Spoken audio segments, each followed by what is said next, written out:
I'm not defending the president, Mr. We don't even smell it.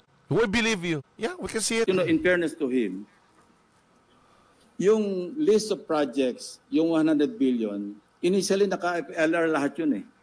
Initially, kasama sa nabito do sa 194 billion ng ating Pangulo, 1.15 billion pesos worth of projects. Andito yung listahan ng projects.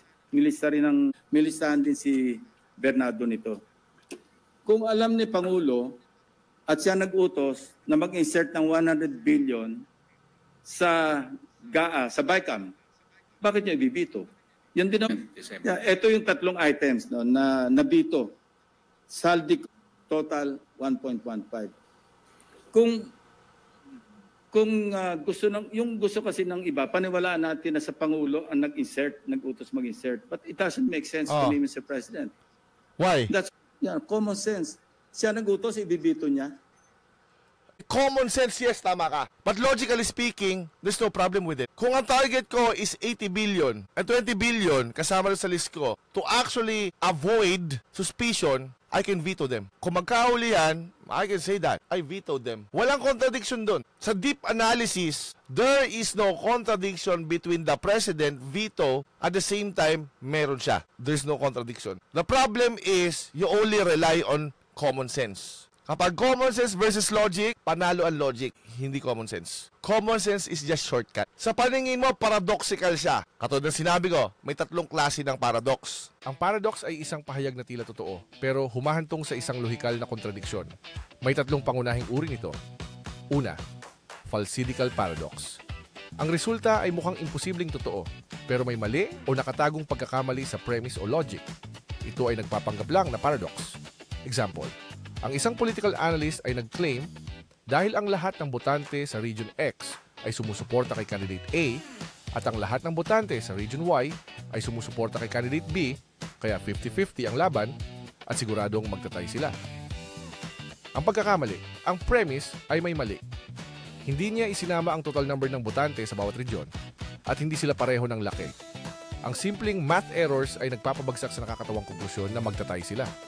Pangalawa, veridical paradox. Ang konklusyon ay mukhang imposible o labag sa ating intuition, pero sa huli ay napatutunayan na lohikal at totoo ito. Political example, ang paradox ng mastermind at veto.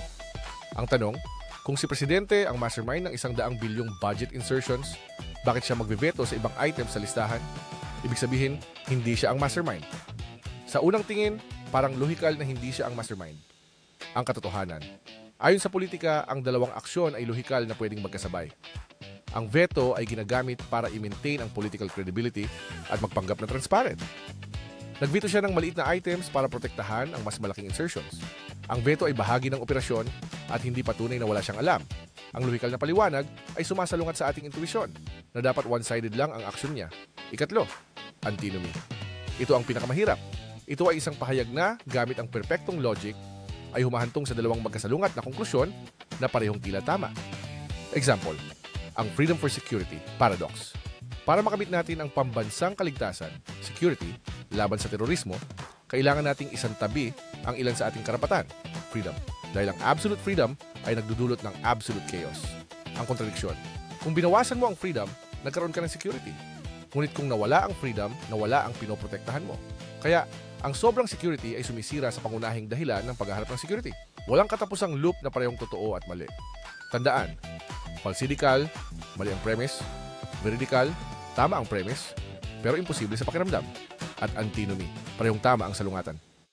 Antinomy, veridical, tsaka falsidical. The falsidical type of a paradox is parang contradiction yun ah. Parang yung ginawa ni Yusek. Yung kay Falsis, di ba? Nasa na yung transparency, ganyan, nag-rally, sa Duterte, blah, blah, blah, blah, blah, blah. Tingin mo, mukha siyang contradiction. Pero sa deep analysis, no, it's actually consistent. This doesn't contradict this. It's actually form part of this. It completes it. So, kung titingnan mo siya, I agree, mukha siyang counterintuitive. Kasi sinasabi mong common sense, counterintuitive yun. It's not a logical contradiction. Ping? Counterintuitive can be coherent. Kailangan mo mag-base sa logical analysis. Kasi yung falsidical, counterintuitive siya sa surface. Pero pag nag-deep dive ka, it's actually consistent, tama. Either may mali ka sa reasoning, may error ka sa reasoning sa pag-a-analyze, meaning logic ang kailangan mong gamitin, or mapupunta ka sa veridical, meaning intuitively, they look contradictory, but they are coherent actually. Bigyan kita ng example, Ping, ng common sense and logic, dead and alive. That's counterintuitive, right? Think about it. I am both dead and alive. So ngayon, common sense ginamit mo. Counterintuitive nga naman. Hindi pwede yun. Sino ba naman yung taong alive tapos dead? Actually, in different senses yun. I'm dead. Bawa sa religious ka pupunta. We are all dead in our sins. But I'm alive because of Christ. Wala na siyang contradiction, right? It is. I agree. It's counterintuitive. Why would you insert and then veto? Well, sa surface, it's counterintuitive. But it being counterintuitive doesn't necessarily follow it's a contradiction. You did not prove anything. Ito pa, bibigyan kita. Mas gets mo to, galing ka sa kapulisan eh. Kapag ikaw nagkakasa ng baril, pag naglinis ka ng baril, how many times do you check? That's counterintuitive, di ba? But it makes sense. Na-check mo na kanina eh. Kung may bala o wala, kung may naiwan bang bala sa loob o wala, right? Check mo na kanina. Bakit uulitin mo pa ngayon? That's counterintuitive, but it makes sense. It's not really a contradiction. What you should be looking for is a contradiction, not counterintuitive. So yan, napakadali na solution dyan for his protection. Oh, eto, balik rin natin. Kasi gusto mong gumamit ng common sense, right? Gusto mong gumamit ng common sense to say it's not true. Again, I disagree with that. It may be counterintuitive, but it doesn't necessarily mean it's a contradiction. Balik rin natin yung common sense. Bakit tatlo lang ibinito niya kung lahat yan insertion? Binaliktad ko yung table. Nireframe ko lang, pero binaliktad ko sa kabilang side. Question, Ping. Lahat yun insertion, di ba? Hindi yung presidente gumawa lang, tama. O bakit tatlo lang binito niya? Yun ang dapat sagutin mo ngayon. Ulitin natin ang argumento mo via common sense or intuition. Kung talagang insertion ng presidente yan, bakit siya nag-veto? Sabi mo tatlo, tama. Okay, baliktarin natin. Kung hindi talaga insertion ng presidente yan, bakit hindi niya binito lahat at tatlo lang? Mexican standoff tayo, Ping. Paano yan? It's counterintuitive din, di ba? Binaliktad ko lang yung sitwasyon. Yung argumento mo, kinuha ko yung ulo, binaliktad ko, pinalo ko sa'yo. Kung talagang sa presidente yan kamo, ba't siya nag-veto? O kung talagang hindi sa presidente yan, ba't di niya binito lahat?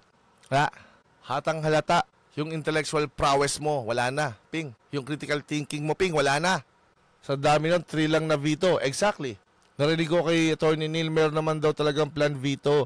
Kasama daw talaga sa script yun para masabing gumana ang checks and balances. Oh, ngayon, idibang mo ngayon sa side ko. Kung talagang hindi sa presidente niyo, ba't hindi niya vinito lahat? Mas malakas yung argumento namin kaysa sa argumento mo, Ping. Kasi ang argumento mo, kung talagang siya sa kanya yon, bakit nag-veto siya? Okay, let's accept that as true. Here's my counter. Kung totoong hindi sa kanya yon, bakit hindi niya vinito lahat? Insertion lahat yun, right? Alam ko na kung saan ka pupuntang emergency exit, Ping. Sino makakahula? Alam ko na saan ang emergency exit mo. Yes. Yan ang emergency exit mo. Tama si Pucci. Hindi na na-check isa-isa sa dami. Which is absurd. Why use the argument to begin with? Dihado ka doon pag binaligtad ko ulo nun, pinalo ko sa'yo. Yung argumento mo. Mas mabigat ang argumento ko nung binaligtad ko. Nagmukhang Boy Scout yung argumento mo. Argumento mo, kung siya talaga yung nagkaroon, ba't siya nag-veto? I can explain that. How about this? Can you explain this? Kung talagang hindi sa kanya yan, bakit hindi niya vinito lahat?